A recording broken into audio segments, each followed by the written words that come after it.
ಈ ಜಿಜ್ಞಾಸೆ ಬಗ್ಗೆ ಒಬ್ಬರು ಮಾಡಿದ ಪ್ರಶ್ನೆಗೆ ಉತ್ತರ ಕೊಟ್ಟು ಇವತ್ತಿನ ಪ್ರವಚನ ಪ್ರಾರಂಭಿಸ್ತೇನೆ. ಈ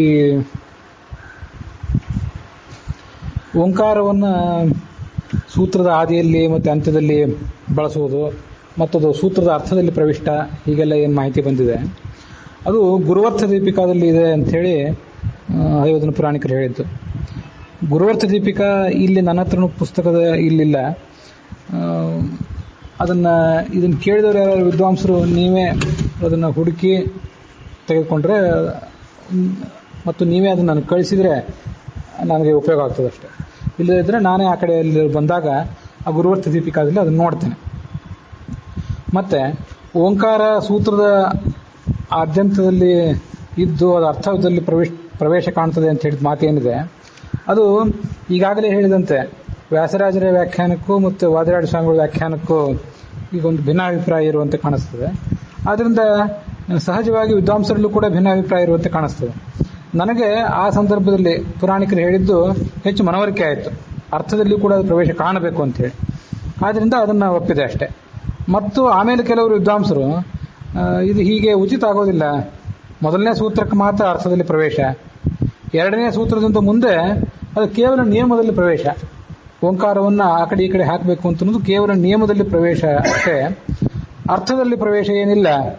ಹೇತು, ಉದಾಹರಣ, ಉಪನಯ, ನಿಗಮನ, ಪ್ರತಿಜ್ಞಾ ಈ ರೂಪ ಇವು ನಿಯಮ ಏನಿದೆ ಇದು ಮೊದಲನೇ ಸೂತ್ರಕ್ಕೆ ಮಾತ್ರ ಸಂಬಂಧಪಟ್ಟದ್ದು, ಎಲ್ಲ ಸೂತ್ರಕ್ಕೂ ಸಂಬಂಧಪಟ್ಟದ್ದು ಅಂತ ಹೇಳೋದನ್ನು ಒಪ್ಪೋದು ಕಷ್ಟ ಅಂತಲೇ ಕೆಲವರು ವಿದ್ವಾಂಸರು ಹೇಳಿದರು. ಮತ್ತು ಸ್ವಯಂ ಪೇಜಾವರ ಸ್ವಾಮಿಗಳು ಕೂಡ ನೋಡಬೇಕು ಗುರುವರ್ಥ ದೀಪಿಕಾ ಅಂತ ಹೇಳಿದರು. ಆದ್ದರಿಂದ ಗುರುವರ್ಥ ದೀಪಿಕಾ ಅಲ್ಲಿ ಯಾರು ತಂದಿರಲಿಲ್ಲ ಪುಸ್ತಕವನ್ನು, ಮತ್ತು ಇಲ್ಲಂತೂ ನನ್ನ ಹತ್ರ ಇಲ್ಲವೇ ಇಲ್ಲ. ತತ್ಕಾಲದಲ್ಲಿ ಆವಾಗ ಉತ್ತರ ಏನು ಅವ್ರು ಹೇಳಿದರು ಅದು ನಮಗೆ ಮನವರಿಕೆ ಆಯಿತು, ಅದನ್ನು ಹೇಳಿದರು ಅಷ್ಟೆ. ಓಂಕಾರದ ಕುರಿತಾಗಿ ಮೊದಲನೇ ಸೂತ್ರಕ್ಕೆ 2 ಓಂಕಾರಗಳನ್ನು ಹೇಳಬೇಕು, ಆದಿಯಲ್ಲೇ 2 ಓಂಕಾರ, ಓಂ ಓಂ ಅಥಾದೋ ಬ್ರಹ್ಮ ಜಿಜ್ಞಾಸ ಅಂಥೇಳಿ ಮತ್ತೆ ಓಂ ಅಂತ ಹಾಕಬೇಕು. ಈ ಎಲ್ಲ ಭಿನ್ನಾಭಿಪ್ರಾಯಗಳು ಪ್ರಾಯ ಇವು ಪರಿಹಾರ ಕಾಣೋದಿಲ್ಲ, ಇದು ಹೀಗೆ ಇದ್ದದ್ದೇ ಇದು. ಮತ್ತೆ ಈ ಬನ್ನಂಜೆ ಗೋವಿಂದಾಚಾರ್ಯರು ಆಬ್ರಹ್ಮ ಭವನಾಲೋಕಾಹ ಅನ್ನುವಲ್ಲಿ ಆ ಭಾಷ್ಯವಾಕ್ಯದಲ್ಲಿ ನ ಬೇಕಾಗಿಲ್ಲ ಅಂತ ಹೇಳಿದ್ರ ಬಗ್ಗೆ ನಾವೇನು ಹೇಳಿದ್ವಿ ಅದನ್ನು ನೀವು ಒಪ್ಪಿದಿರಿ. ವಿಷಯ ಸರಿ ಇರಬಹುದು, ವಿಷಯದಲ್ಲಿ ಯಾವುದೇ ಭಿನ್ನಾಭಿಪ್ರಾಯ ಇಲ್ಲದೆ ಇರಬಹುದು, ಆದರೆ ಭಾಷ್ಯವಾಕ್ಯದಲ್ಲಿರುವಂಥ ನ ಯಾಕೆ ಪ್ರಕ್ಷಿಪ್ತ ಅಂತ ಗೋವಿಂದಾಚಾರ್ಯ ಹೇಳೋದು ಅಷ್ಟು ಉಚಿತವಾಗಿ ಕಾಣಿಸೋದಿಲ್ಲ ಅಷ್ಟೆ. ಅದನ್ನು ಹೊರತುಪಡಿಸಿದರೆ ಆ ಅರ್ಥವನ್ನು ಮೂಲಕ್ಕೆ ಭಗವದ್ಗೀತೆಗೆ ಮತ್ತು ಭಾಷ್ಯಕ್ಕೆ ಆಚಾರ್ಯರಿಗೆ ವಿರುದ್ಧ ಆಗದೇ ಇರುವಂತೆ ಅರ್ಥವನ್ನು ಹೇಗಾದರೂ ಮಾಡಿ ಗ್ರಹಿಸುವುದು ಅಷ್ಟೇನು ಕಷ್ಟದ ಕೆಲಸ ಅಲ್ಲ. ನ ಅಲ್ಲಿ ಬೇಕೋ ಬೇಡವೋ ಅಂತನ್ನೋದು ಮಾತ್ರ ಒಂದು ಭಿನ್ನಾಭಿಪ್ರಾಯಕ್ಕೆ ಕಾರಣ ಆಗ್ತದೆ.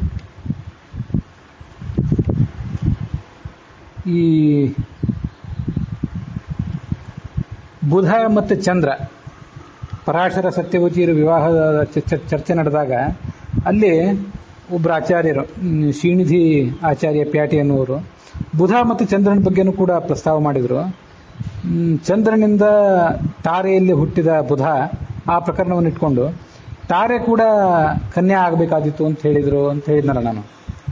ಅದ್ರ ಬಗ್ಗೆ ವಿವರ ಕೊಡಿ, ಅವ್ರು ಯಾಕೆ ಆ ಥರ ಹೇಳಿದರು, ಆ ಥರ ಆ ಶ್ರೀನಿಧಿ ಆಚಾರ್ಯರು ಒಂದು ಪ್ರಶ್ನೆ ಕೇಳಲಿಕ್ಕೆ ಏನು ಸಂದರ್ಭ ಇತ್ತು, ಅದ್ರ ಬಗ್ಗೆ ವಿವರ ಕೊಡಿ ಅಂತ ಕೇಳಿದರು.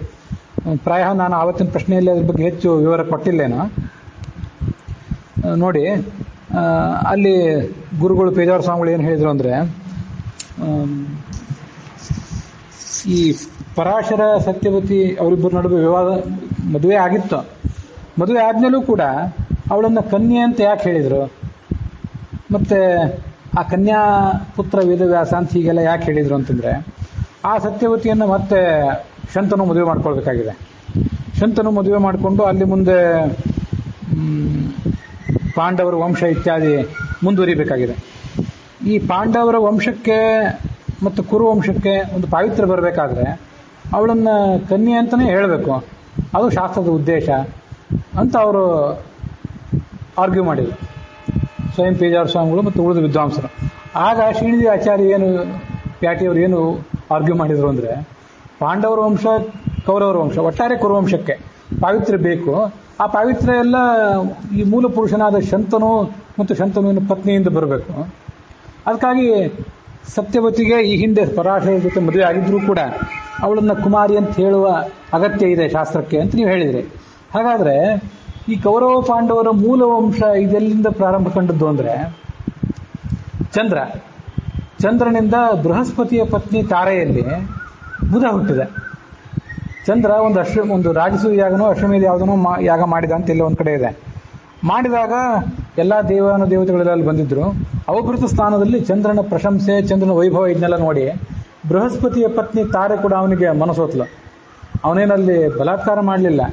ವಿಷ್ಣು ಪುರಾಣದಲ್ಲಿ ಅದು ಸ್ಪಷ್ಟವಾಗಿದೆ.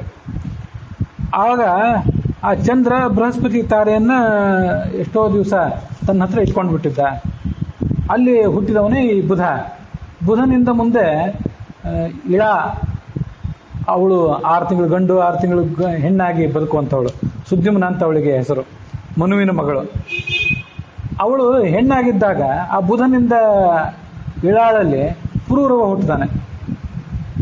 ಆ ಪುರೂರವನಿಂದ ಮುಂದೆ ಊರ್ವಶಿಯಲ್ಲಿ ಈ ಆಯು ಮೊದಲಾದವರು ಹುಟ್ಟುತ್ತಾರೆ. ಮುಂದೆ ನಹುಷ, ಯಯಾತಿ, ಈ ಕಥಾ ಮುಂದುವರಿತದೆ. ಇದೇ ಚಂದ್ರವಂಶಕ್ಕೆ ಕಾರಣ. ಕೃಷ್ಣನ ವಂಶ, ಈ ಕಡೆ ಕೌರವರ ವಂಶ, ಎಲ್ಲದಕ್ಕೂ ಕೂಡ ಈ ಚಂದ್ರನಿಂದ ಹುಟ್ಟಿದ ಬುಧನೇ ಕಾರಣ. ಹಾಗಾದರೆ ಈ ವಂಶಗಳಿಗೆ ಪಾವಿತ್ರ್ಯ ಬೇಕು ಅಂತ ಹೇಳಿ ಆ ಹುಟ್ಟಿದ ಬುಧನಿಗೂ ಪಾವಿತ್ರ್ಯ ಬೇಕಲ್ಲ. ಶಂತನು ಮತ್ತು ಸತ್ಯವತಿಯರಿಂದ ಹುಟ್ಟಿದಂಥ ಧೃತರಾಷ್ಟ್ರ ಮತ್ತು ಪಾಂಡುಗಳಿಗೆ ಅಲ್ಲ, ವಿಚಿತ್ರವೀರ್ಯ ಮತ್ತು ಚಿತ್ರವೀರ್ಯ ಇವರಿಗೆ ಪಾವಿತ್ರ್ಯ ಬೇಕು. ಆ ಸಂತಾನಕ್ಕೆ ಪಾವಿತ್ರ್ಯ ಇದ್ರೆ ಅವರಿಂದ ಹುಟ್ಟಿದಂಥ ಧೃತರಾಷ್ಟ್ರ ಮತ್ತು ಪಾಂಡವಗಳಿಗೆ ಪಾವಿತ್ರ್ಯ ಇರ್ತದೆ. ಅವ್ರಿಗೆ ಪಾವಿತ್ರ್ಯ ಬಂದರೆ ಮತ್ತೆ ಕೌರವ ಪಾಂಡವರಿಗೆ ಪಾವಿತ್ರ್ಯ ಇರ್ತದೆ. ಇದು ನಿಮ್ಮ ಆರ್ಗ್ಯುಮೆಂಟ್ ಆದರೆ, ಇವ್ರು ಎಲ್ಲರಿಗೂ ಪಾವಿತ್ರ್ಯ ಬರಬೇಕಾದ್ರೆ ಬುಧನಿಗೆ ಪಾವಿತ್ರ್ಯ ಬೇಕು. ಈ ಪುರೂರವನಿಗೆ ಪಾವಿತ್ರ್ಯ ಬೇಕು. ನಹುಷ, ಯಯಾತಿ, ನಹುಷ, ಆಮೇಲೆ ಪುರೂರವ, ಇವರಿಗೆಲ್ಲರಿಗೂ ಪಾವಿತ್ರ್ಯ ಬೇಕು. ಆ ಪುರೂರವನಿಗೆ ಪಾವಿತ್ರ್ಯ ಬರಬೇಕು ಅಂತಂದ್ರೆ ಬುಧನಿಗೆ ಪಾವಿತ್ರ್ಯ ಬರಬೇಕು. ಬುಧನಿಗೆ ಪಾವಿತ್ರ್ಯ ಹೇಗೆ ಬರಬೇಕು? ಬುಧ ಹುಟ್ಟಿದ ಯಾರಿಂದ? ಚಂದ್ರನಿಂದ ತಾರೆಯಲ್ಲಿ. ಅದು ಯಾರೋ ತಾರೆ ಮೊದಲು ಚಂದ್ರನ ಮದುವೆಯಾಗಿ ಆಮೇಲೆ ಬೃಹಸ್ಪತಿಯನ್ನು ಮದುವೆ ಆಗಿದ್ದಲ್ಲ. ಮೊದಲೇ ಬೃಹಸ್ಪತಿ ಹೆಂಡತಿ ಅವಳು ಇವನು ಮೋಹಿಸಿ, ಅವಳು ಇವನನ್ನು ಮೋಹಿಸಿ ಇಬ್ರು ಎಷ್ಟೋ ಕಾಲ ಇದ್ದು ಬಿಟ್ಟಿದ್ರು. ಇವರಿಬ್ರನ್ನ ಬೇರ್ಪಡಿಸೋಕೆ ದೊಡ್ಡ ಯುದ್ಧನೇ ನಡೀಬೇಕಾಯ್ತು. ಬೃಹಸ್ಪತಿ ಹೋಗಿ ದೇವತೆಗಳಿಗೆ ಕಂಪ್ಲೇಂಟ್ ಮಾಡಿದ ಇಂದ್ರನಿಗೆ. ದೇವತೆಗಳೆಲ್ಲ ದಂಡೆತ್ತಿ ಬಂದರು ಚಂದ್ರನ ವಿರುದ್ಧ. ಚಂದ್ರನು ದೇವಪಕ್ಷಿಯೇನೆ, ಆದರೆ ಆ ದೇವತೆಗಳೆಲ್ಲ ಬಂದು ಚಂದ್ರನ ವಿರುದ್ಧ ಬಂದರು ಅಂತೇಳಿ ಆ ಚಂದ್ರನಿಗೆ ಸಪೋರ್ಟ್ ಮಾಡಬೇಕು ಅಂತ ರಾಕ್ಷಸರು ಬಂದರು. ರಾಕ್ಷಸರ ಗುಂಪಿನವನೇನು ಚಂದ್ರ ಅಲ್ಲ. ಇದು ಏನಂತಂದ್ರೆ ಯಾರಿಗೂ ಶಾಶ್ವತ ಮೈತ್ರಿನೂ ಇಲ್ಲ, ಏನೂ ಇಲ್ಲ. ಇವತ್ತಿನ ರಾಜಕಾರಣ ಇದ್ದಂತೆ ಯಾವಾಗೊಮ್ಮೆ ಆಗಿತ್ತು.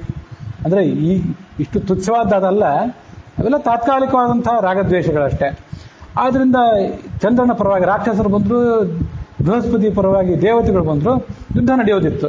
ಅದಕ್ಕೆ ತಾರಕಾಮಯ ಸಂಗ್ರಾಮ ಅಂತ ಹೆಸರಾಗಿತ್ತು. ಆಗ ಬ್ರಹ್ಮ ಅಲ್ಲಿ ಬಂದು ಆ ತಾರೆಯನ್ನು ಕರೆದು ಮಗು ಯಾರ್ದು ಅಂತ ಕೇಳಿದೆ. ಆಗ ಅವಳು ಚಂದ್ರನ ಮಗು ಅಂತ ನಾಚಿಕೆಯಿಂದ ಹೇಳಿದ್ಲು ಅಂತಿದೆ. ಅಥವಾ ಅವಳು ಹೇಳಿದ್ಲೋ ಹೇಳಲಿಲ್ಲೋ, ಆ ಮಗುವೇ ಒಳಗಿಂದ ಗರ್ಭದ ಒಳಗಿಂದ ಅಥವಾ ಹುಟ್ಟಿದ ಮೇಲೆ ಆಗ ತಾನೇ ಹುಟ್ಟಿತ್ತು ಅಂತ ಕಾಣಿಸ್ತದೆ. ಯಾಕೆ ಸಂಕೋಚ ಮಾಡ್ತಾ ಇದ್ದು ಹೇಳು ಅಂತ ಜೋರಾಗಿ ಹೇಳಿತು ಅಂತಿದೆ. ಹಾಗಾದ್ರೆ ಆ ಬುಧನಿಗೆ ಪಾವಿತ್ರ್ಯ ಹೇಗೆ ಬರಬೇಕು? ಅವನ ತಾಯಿ ಹೀಗೆಲ್ಲ ಮಾಡಿದ್ರು, ತಾಯಿ ತಂದೆ ಹೀಗೆಲ್ಲ ಮಾಡಿದ್ರು, ಅವನಿಗೆ ಪಾವಿತ್ರ್ಯ ಬರಬೇಕಲ್ಲ. ಹಾಗಾದ್ರೆ ಅವನ ತಾಯಿಯನ್ನು ಕನ್ಯೆ ಅನ್ನೋಣ. ಅವಳು ಬೃಹಸ್ಪತಿಯನ್ನು ಮದುವೆ ಆಗಿದ್ಲು ಮೊದಲೇ, ಈ ಕಡೆ ಚಂದ್ರನ ಜೊತೆಗೆ ಇದ್ಲು, ಅವನನ್ನು ಕನ್ಯೆ ಅಂತ ಬರೋಣ ಅಂದ್ಬಿಟ್ರೆ ಇವನಿಗೆ ಪಾವಿತ್ರ್ಯ ಬರ್ತದೆ, ಮುಂದಿನವರಿಗೆಲ್ಲ ಪಾವಿತ್ರ್ಯ ಬರ್ತದೆ ಅಂತ ಶ್ರೀನಿಧಿ ಆಚಾರ್ಯ ಪ್ಯಾಂಟ್ ಅವಾಗ ಆರ್ಗ್ಯೂ ಮಾಡಿದ್ರು. ಆ ಆರ್ಗ್ಯುಮೆಂಟ್ಗೆ ಯಾರೂ ಸರಿಯಾಗಿ ಉತ್ತರ ಕೊಡಲಿಲ್ಲ. ಅಲ್ಲಿ ಇರುವ ಪ್ರಶ್ನೆ ಏನಾಗಿತ್ತು ಅಂದರೆ, ನಾವು ಆ ವಿಷಯವನ್ನು ಹೆಚ್ಚು ಬೆಳೆಸೋದು ಬೇಡ ಅಂತ ಬಿಟ್ಟಿವಿ ಆವತ್ತು. ಯಾಕಂದರೆ ಸ್ವಯಂ ಪೇಜಾವ ಸ್ವಾಮಿಗಳು ಪರಾಶರ ಸತ್ಯವತಿಯರಿಗೆ ಮದುವೆ ಆಗಿತ್ತು. ವಾದಿರಾಡಿ ಸ್ವಾಮಿಗಳ ರುಜುತ್ವ ವಿಚಾರ ಎಲ್ಲರೂ ಒಪ್ಪಲಿ ಬಿಡಲಿ, ವಾದಿರಾಡಿ ಸ್ವಾಮಿಗಳಿಗಂತೂ ಎಲ್ಲರೂ ಗೌರವ ಕೊಡ್ತಾರೆ, ಎಲ್ಲ ಮಾಧವ ವೈಷ್ಣವರು, ಎಲ್ಲ ಮಠದವರು. ಅದರಿಂದ ಅವ್ರಿಗೆ ಮದುವೆ ಆಗಿತ್ತು ಅಂತ ಅವ್ರು ಪಟ್ಟಾಗಿ ಹಿಡಿದ್ರು. ಮತ್ತೆ ಹಿಂದೊಂದು ಬಾರಿ ನಾನೇ ಅವ್ರ ಹತ್ರ ಅವರು ಪರ್ಯಾಯದಲ್ಲಿದ್ದಾಗ ಅವ್ರ ಎದುರಿಗೆ ಒಂದು ಬಾರಿ ಪ್ರವಚನ ಮಾಡೋ ಸಂದರ್ಭದಲ್ಲಿ ನಾನು ಒಂದ್ಸರಿ ಈ ಪ್ರಶ್ನೆ ಮಾಡಿದ್ದೆ ಅವ್ರನ್ನ. ಪ್ರವಚನ ಪರಾಶರ ಸತ್ಯವತಿಯರಿಗೆ ವಿವಾಹ ಆಗಿಲ್ಲ ಅಂತ ಇವತ್ತು ಪ್ರವಚನ ಮಾಡಬೇಕು ಅಂತ ಮಾಡಿದ್ದೀನಿ, ಹೇಗೆ ಮಾಡಲಿ ಅಂತ. ಹಾಗೆಲ್ಲ ಮಾಡಬೇಡ, ಅದು ಮಹಾಭಾರತದಲ್ಲಿ ಆಗಿತ್ತು ಅಂತಿದೆ ಅಂದ್ಬಿಟ್ರು ಅವರು. ಅವ್ರ ಇಚ್ಛೆಗೆ ವಿರುದ್ಧವಾಗಿ ಅಲ್ಲಿ ಸುಮ್ಮನೆ ಪ್ರವಚನ ಮಾಡಬಾರ್ದು ರಾಜಾಂಗಣದಲ್ಲಿ ಕೂತು ನಾನು ಸುಮ್ಮನೆ ಆದೆ. ಆದ್ದರಿಂದ ವಿಷಯವನ್ನ ಈ ತಾರೆಯೂ ಕೂಡ ಕನ್ಯೆ ಆಗಲಿ, ಹಾಗಾದ್ರೆ ಉಳಿದವ್ರ ಪಾವಿತ್ರ್ಯಕ್ಕಾಗಿ, ಮುಂದಿನ ಸಂತಾನದ ಪಾವಿತ್ರ್ಯಕ್ಕಾಗಿ ಅಂತ ಅವ್ರು ಪ್ರಶ್ನೆ ಮಾಡಿದಾಗ ಅದಕ್ಕೆ ಯಾರೂ ಉತ್ತರಿಸಲಿಲ್ಲ ಸಮಾನವಾಗಿ ಸರಿಯಾಗಿ.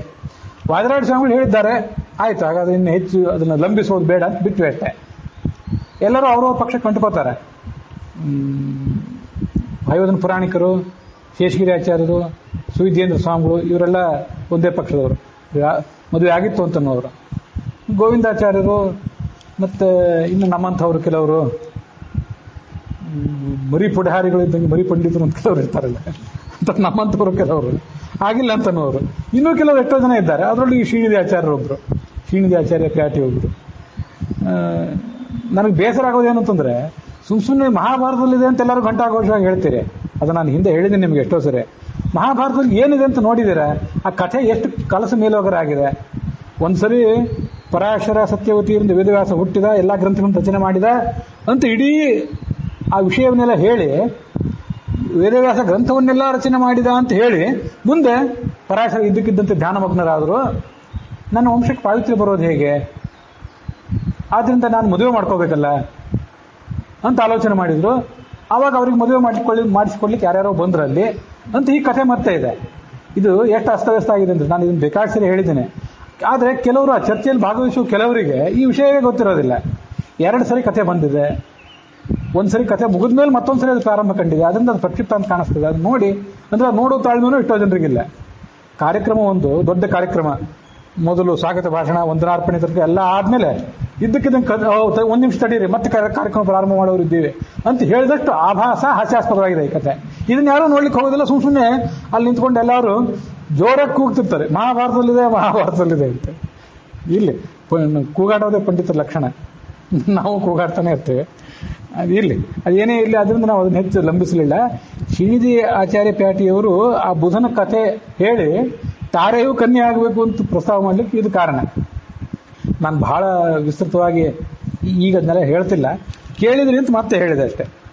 ಮತ್ತೆ ಜಂಬೂದ್ವೀಪೆ ಭರತವರ್ಷೆ ಭರತಖಂಡೆ ಗೋದಾವರಿಯ ದಂಡಕಾರಣ್ಯ ದೇಶ ಗೋದಾವರಿಯ ದಕ್ಷಿಣ ತೀರೆ ಅದೆಲ್ಲ ನನ್ನ ಮನಸ್ಸಿಗೆ ತುಂಬ ಹಿಡಿಸ್ತು ಅಂತ ಒಬ್ಬರು ಆತ್ಮೀಯರು ಹೇಳಿದರು. ಆದರೆ ಈ ಹಿಂದೆ ನೀವು ಒಂದು ಬಾರಿ ಹೇಳಿದ್ದೀರಲ್ಲ ಅದನ್ನು, ಒಂದು 2-3 ತಿಂಗಳ ಹಿಂದೆ, ಆಗ ಹೇಳಿದಷ್ಟು ವಿವರವಾಗಿ ಈ ಜಿಜ್ಞಾಸ ಉತ್ತರದಲ್ಲಿ ಅದನ್ನೇನು ಹೇಳಲಿಲ್ಲ ನೀವು ಅಂತಂದರು. ಹೌದು, ಆವಾಗ ಹೇಳಿದಷ್ಟು ಈಗ ಹೇಳೋ ಉದ್ದೇಶ ಇದ್ದಿದ್ದಿಲ್ಲ. ಆವಾಗ ಅರ್ಧ ಗಂಟೆ 40 ನಿಮಿಷದಷ್ಟು ಕಾಲ ಆ ಕರ್ಮಭೂಮಿ ಅಂದರೆ ಯಾವುದು, ಏನು, ಅದರ ಆಳ ಅಗಲ, ಯಾವುದನ್ನು ಕರ್ಮಭೂಮಿ ಅನ್ನಬೇಕು. ಕರ್ಮಭೂಮಿ ಅನ್ನೋದಕ್ಕೆ ಗೋವಿಂದಾಚಾರ್ಯ, ಬನ್ನಂಜ ಗೋವಿಂದಾಚಾರ್ಯ ಮಾಡುವ ವ್ಯಾಖ್ಯಾನ ಅಷ್ಟು ಉಚಿತವಾಗಿಲ್ಲ. ವೇದಾಂಗ ತೀರ್ಥರೇ ಮಧ್ಯೇಪಿ ಕರ್ಮಭೂಮಿ ಭಾರತ ನಾನು ಖಂಡೆ ಅನ್ನುವ ಮಧ್ಯ ವಿಜಯದ ವ್ಯಾಖ್ಯಾನದಲ್ಲಿ ವೇದಾಂಗ ತೀರ್ಥರು ಏನು ವ್ಯಾಖ್ಯಾನ ಮಾಡಿದ್ದಾರೆ ಅನ್ನೋದನ್ನು ನಾನು ಅಲ್ಲಿ ತೋರಿಸಿದ್ದೇನೆ. ಅದರಿಂದ ಅಲ್ಲಿ ವಿಸ್ತೃತವಾಗಿದೆ. ಇಲ್ಲಿ ಮತ್ತೆ ಚರ್ಚೆ ಆದಮೇಲೆ ಚರ್ಚೆ ಫಲಿತಾಂಶ ಏನಾಯಿತು ಅಂತ ಅಷ್ಟೇ ಹೇಳಬೇಕಾಗಿತ್ತು. ನನ್ನ ಹತ್ರ ಆವಾಗ ಹೇಳಿದ್ದು ಅದು ಪ್ರವಚನದಲ್ಲಿ, ಮಹಾಭಾರತ ಪ್ರವಚನದಲ್ಲಿ ಸೇರಲಿಲ್ಲ. ಅದೊಂದು ಪ್ರತ್ಯೇಕವಾದ ಭಾಗವಾಗಿದೆ. ಕರ್ಮಭೂಮಿ ಅಂತೇಳಿ ಒಂದು ಪ್ರತ್ಯೇಕ ಧ್ವನಿ ಮುದ್ರಣ ಆಗಿ ಅದು ನನ್ನ ಹತ್ರ ಸೇಫ್ ಆಗಿದೆ.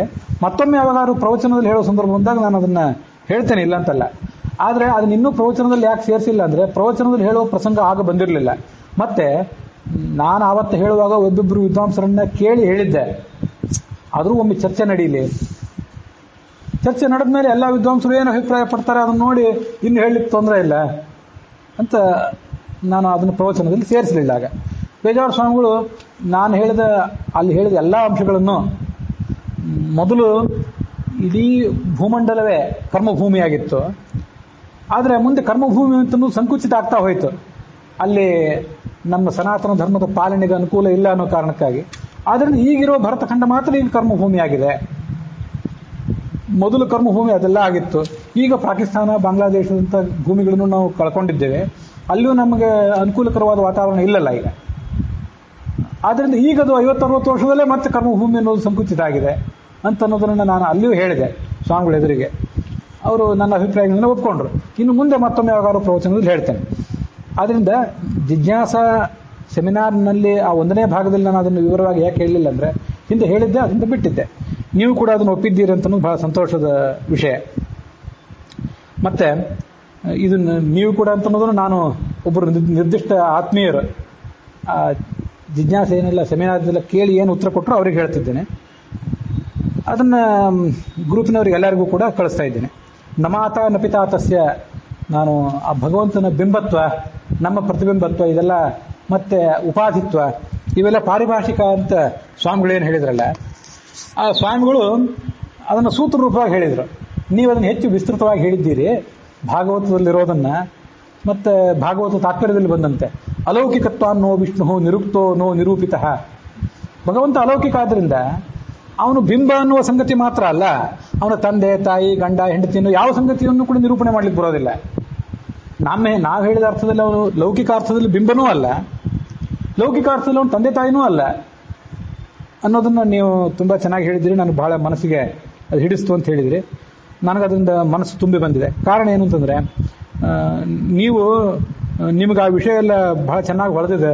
ದೇವರನ್ನು ಹೇಗೆ ಹೊಳೆಸಿದ್ನೋ ನಿಮಗೆ ಅಂದರೆ ಅಂಥದ್ದೇನು ಬಹಳ ಮಹತ್ವದ್ದಲ್ಲ. ಸ್ವಯಂ ಪೇಜಾವರ ಸ್ವಾಮಿಗಳು ಗುರುಗಳು ಸೂತ್ರ ರೂಪದಲ್ಲಿ ಅದನ್ನು ಹೇಳಿದರು. ಇದರಲ್ಲೆಲ್ಲ ನಮ್ದೇನು ದೊಡ್ಡ ವೈಶಿಷ್ಟ್ಯ ಇದೆ. ಸ್ವಯಂ ಇವತ್ತು ವಿದ್ಯಾಮಾನ್ಯ ತೀರ್ಥರ ಆರಾಧನೆ ನಿನ್ನೆ, ಇವತ್ತು ಅದರ ಸಂಬಂಧಪಟ್ಟ ಕಾರ್ಯಕ್ರಮಗಳೆಲ್ಲ ನೀವು ಕೂಡ ಅಂದರೆ ಈ ಜಿಜ್ಞಾಸೆಗೆ ಸ್ಪಷ್ಟೀಕರಣ ಕೇಳಿದವರು ಕೂಡ ನಿನ್ನೆ ವಿದ್ಯಾಮಾನ್ಯ ತೀರ್ಥರನ್ನು ನೆನಪು ಮಾಡ್ಕೊಂಡಿದ್ದೀರಿ. ಇದೇ ಥರದ ಜಿಜ್ಞಾಸೆಯನ್ನು ವಿದ್ಯಾಮಾನ್ಯ ತೀರ್ಥರು ಇದ್ದಾಗ 94ರಿಂದ 97 ಅಥವಾ 92ರಿಂದ 97 ತನಕ ಒಂದು 4-5 ವರ್ಷ ಅವರು ಒಡನಾಟ ಇದ್ದಾಗೆಲ್ಲ ಮಾಡ್ತಿದ್ದೆ.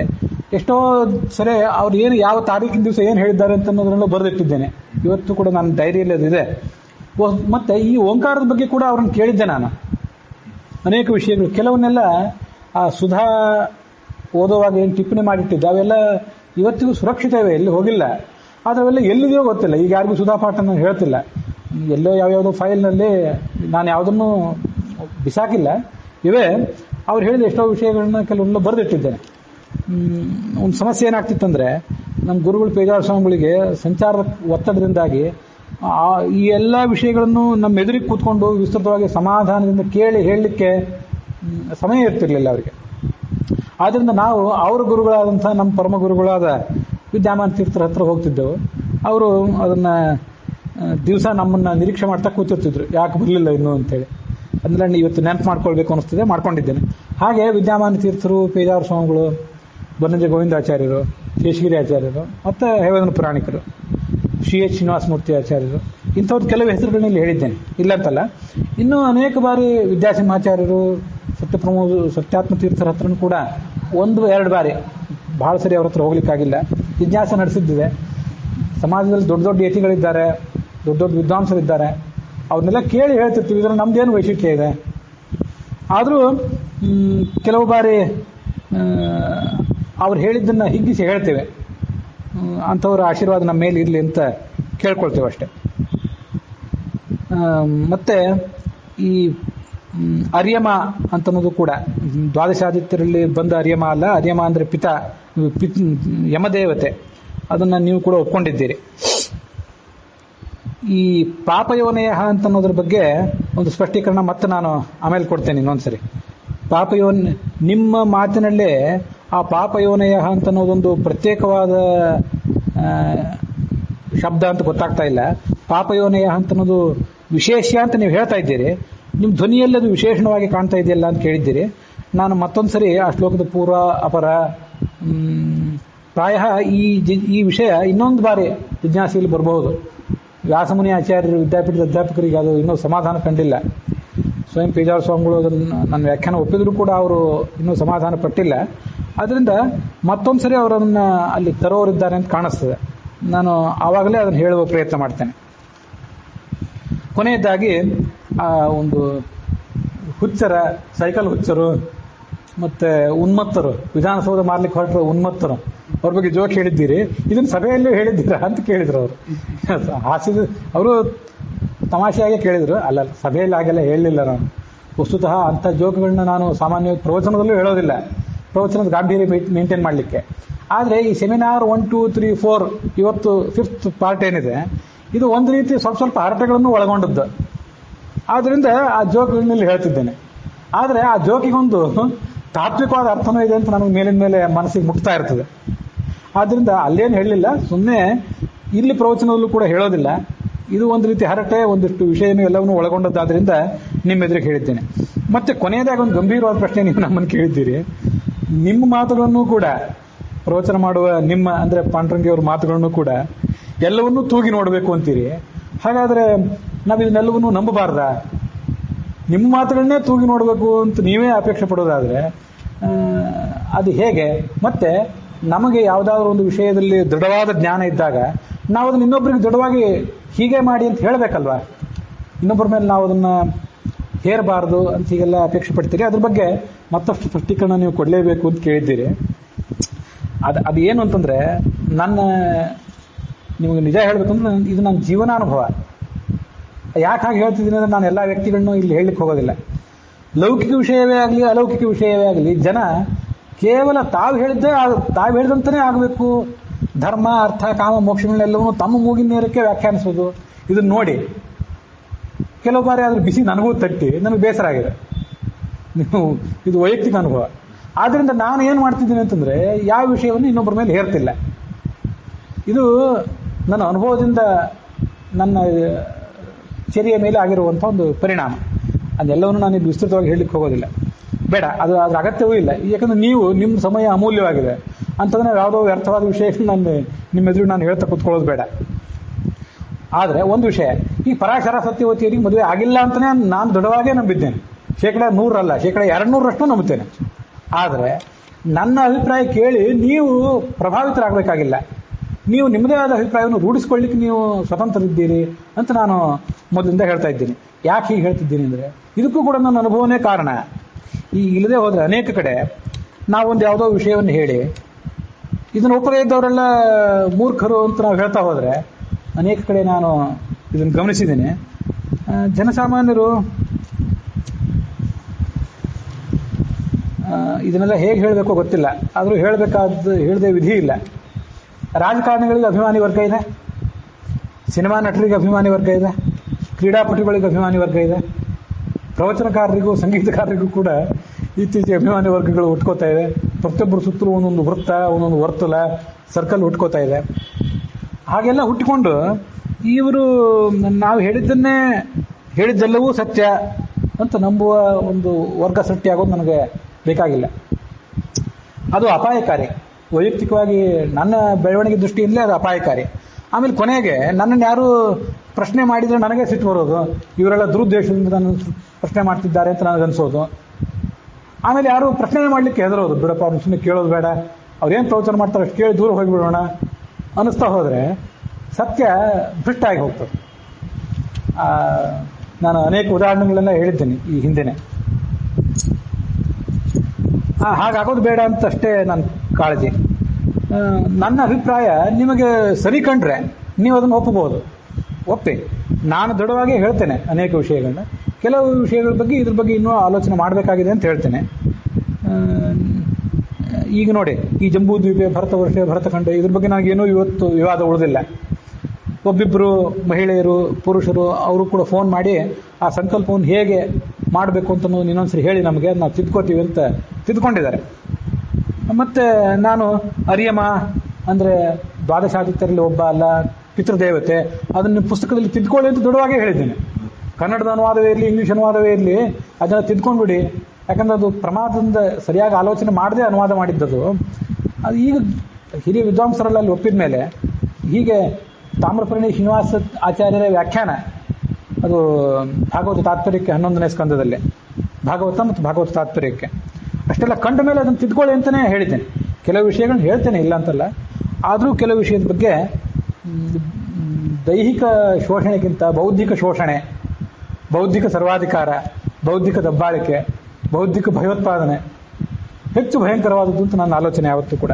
ಅದು ನನ್ನ ಕಡೆಯಿಂದ ಆಗದೇ ಇರಲಿ ಅಂತ ಮಾತ್ರ ಕಳ್ಕೊಳ್ಳಿ. ಅದರಲ್ಲಿ ವಸ್ತುತಃ ನಿಮಗೆ ಸರಿ ಕಂಡದ್ದು, ನಾನು ಹೇಳಿದ್ದು ಹೀಗಿದೆ, ನೀವು ಇದನ್ನು ಈಗ ಒಪ್ಪಬಹುದು ಅಂತ ಹೇಳ್ತೇನೆ ಅನೇಕ ಕಡೆ. ಆದರೂ ನಿಮ್ಮ ಮತ್ತು ನನ್ನ ಒಂದು ಅಭಿವೃದ್ಧಿ ದೃಷ್ಟಿಯಿಂದ ಈ ಮಾತುಗಳನ್ನು ಹೇಳಿದ್ದೇನೆ ಅಷ್ಟೇ. ವಸ್ತುತಃ ಎಲ್ಲಿ ದೃಢವಾಗಿ ಕಂಡಿದೆ ಅದನ್ನು ದೃಢವಾಗಿ ಹೇಳಲೇಬೇಕು. ಜನ ಹಾಗೆ, ಯಾಕೆಂತಂದರೆ ಜನ ಕೇಳ್ತಾರೆ ಹೇಗೆ ಏನು ವಿಷಯ ಅಂಥೇಳಿ, ಹೀಗಿದೆ ಹೀಗೆ ಮಾಡಿ ಅಂತ ಹೇಳಬೇಕಾಗ್ತದೆ. ಹಾಗೆ ಮಾಡಿ ಅಂತ ನಾನು ಅನೇಕ ಬಾರಿ ಹೇಳಿದ್ದು ಇದೆ.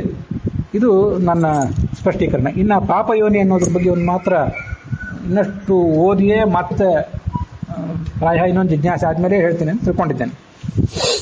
ನಮಸ್ಕಾರ.